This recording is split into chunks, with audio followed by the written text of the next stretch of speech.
Cricket सिर्फ game नहीं है बल्कि शुद्ध जज्बात है। अच्छा है कि नहीं? ओरिजिनल टाइप मामला रहता है। कैसे हो दोस्तों? तो कुछ घंटों के इंतजार के बाद हम फिर से आ गए हैं इंडिया वर्सेस साउथ अफ्रीका दूसरे T20I का रिव्यू एनालिसिस लेकर। अब वही बताया जाएगा जो हुआ है। साउथ अफ्रीका ने भारत को कटक में पूरे 4 विकेट से मात दे दी। आओ आज गर्दा उड़ाई देते हैं फिर।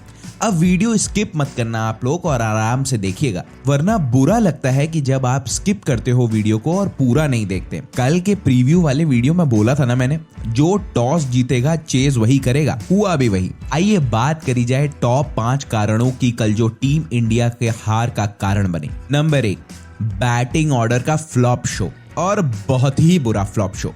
दूसरा, ऋषभ पंत की बहुत ही मीडियोकर कप्तानी और डिसीजंस। तीसरा, इंडियन स्पिनर्स का बहुत ही खराब प्रदर्शन। चौथा, 7 से 15 ओवर में बैटिंग और बॉलिंग डिपार्टमेंट का बिल्कुल चल के ही ना देना।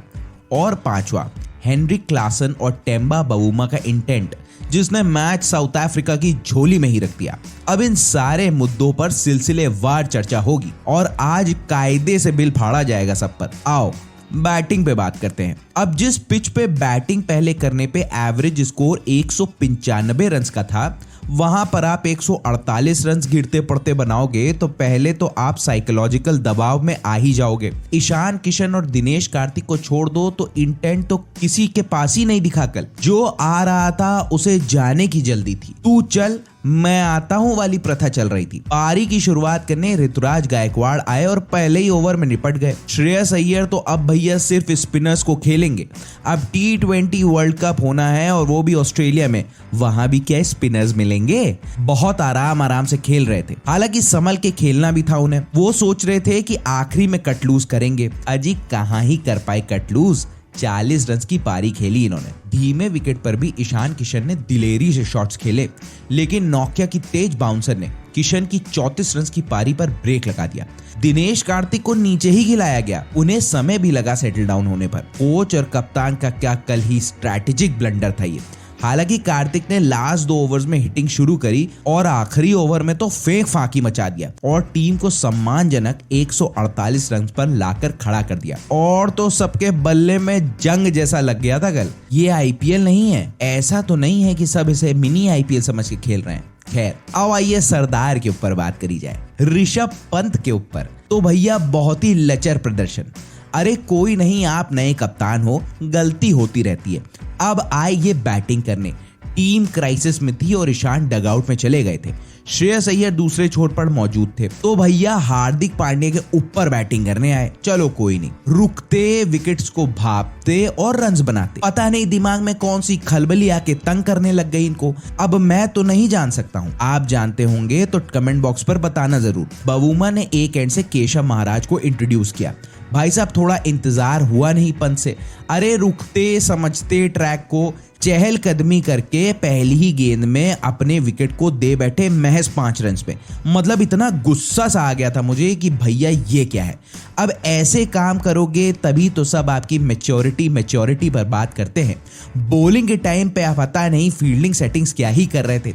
भुवनेश्वर कुमार ने मस्त 3 विकेट्स लेकर दबाव बनाया था, उसे रिलीज ही करवा दिया गया। मतलब हर चीज पिच पे भी नहीं डालनी चाहिए यार। आपके लिए ऐसे तो उनके लिए वैसे नहीं हो सकती है। मतलब इतना केयर फ्री क्रिकेट कौन ही खेलता है यार। कमेंट बॉक्स पर इस पे अपनी राय तो पहली फुर्सत में मुझे बताना। मुझे समझ में कुछ आ नहीं रहा है। बाद में आप आओगे, कह दोगे एट द एंड उन्होंने अच्छा खेला तो वो जीत गए। अरे तो आपने क्यों नहीं अच्छा खेला? खेलने तो आप भी आए ही थे। अब आइए स्पिनर्स पर बात करी जाए। अब पहले मैच में फास्ट बॉलर्स की प्रॉब्लम थी, तो इस बार स्पिनर्स की प्रॉब्लम आ गई। गौतम गंभीर ने पोस्ट शो में एक बात कही थी, आप 50 रन दे रहे हो और 3 आउट कर रहे हो तब भी ठीक है, कोटे में 50 रन खा रहे हो और 1 विकेट ले रहे हो, वो दिक्कत है। चहल की भी अंडर परफॉर्मेंस आई। चहल ने 4 ओवर्स के अपने कोटे में 49 रन दिए और 1 विकेट लिया। हालांकि उन्होंने बहुमूल्य विकेट कप्तान टेम्बा बवुमा का निकाला, लेकिन उसके अलावा हर टप्पे पर रन खाए इन्होंने। अब आप अक्षर पटेल को क्यों ही ट्राई आउट कर रहे हो मुझे समझ नहीं आ रहा। 1 ओवर फेंका, वो भी 19 रन दिए।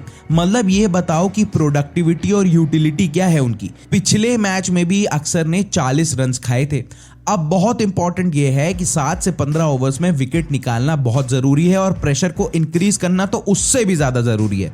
यहीं पर तो बवुमा और क्लासन मैच खींच कर आपके जबड़े में से निकाल के ले गए। अब आगे भी सॉल्यूशंस की बात करी जाएगी। अभी 7 से 15 ओवर्स की बात हो रही थी।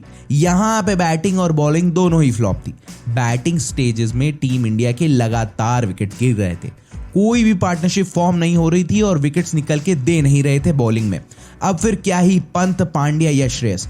और एक बात ये नहीं समझ में आई, दिनेश कार्तिक को क्या टीम ने 15 बॉल खेलने के लिए रखा है क्या? माना आपके फिनिशर हैं वो, लेकिन कभी कभी उन्हें ऐसी सिचुएशन में ऊपर भी खिलाना चाहिए। आपने टीम में उनको स्थान एज अ बैट्समैन दिया है, भूल मत जाना। और ऐसे क्या ही ब्राउनी पॉइंट स्कोर किए हैं अक्षर पटेल ने कि उनको कार्तिक के ऊपर प्रमोट कर दिया गया। अगर कार्तिक को आप अक्षर की जगह प्रमोट करते तो उनको थोड़ा और टाइम मिलता। अब भैया वापसी कर रहे हैं इंटरनेशनल अरीना में, आसान बात उनके लिए भी नहीं है। भले ही अक्षर पटेल 11 बॉल्स पर 10 रन बनाकर आउट हो गए हों, लेकिन आपके पास जब डीके हैं तो वो 11 बॉलों को काउंट कराते और कन्वर्ट भी करते। बॉलर्स का भी यही हाल था। क्लासन वैसे तो स्टब्स की जगह आए, लेकिन क्या ही उन्होंने मौके को भुनाया। स्पिन को क्लासन ने क्लासिक बैट्समैन की तरह खेला। आगे ऊपर से भुवी ने शिकार करके दे दिए थे, तो बीच के ओवर्स में 1 या 2 विकेट और आता तो मैच का रिजल्ट और रुख कुछ और ही होता। अब आइए बात करते हैं बवुमा और क्लासन के बारे में। तो क्या ही पार्टनरशिप लगाई दोनों ने, मैच विनिंग पार्टनरशिप थी वो।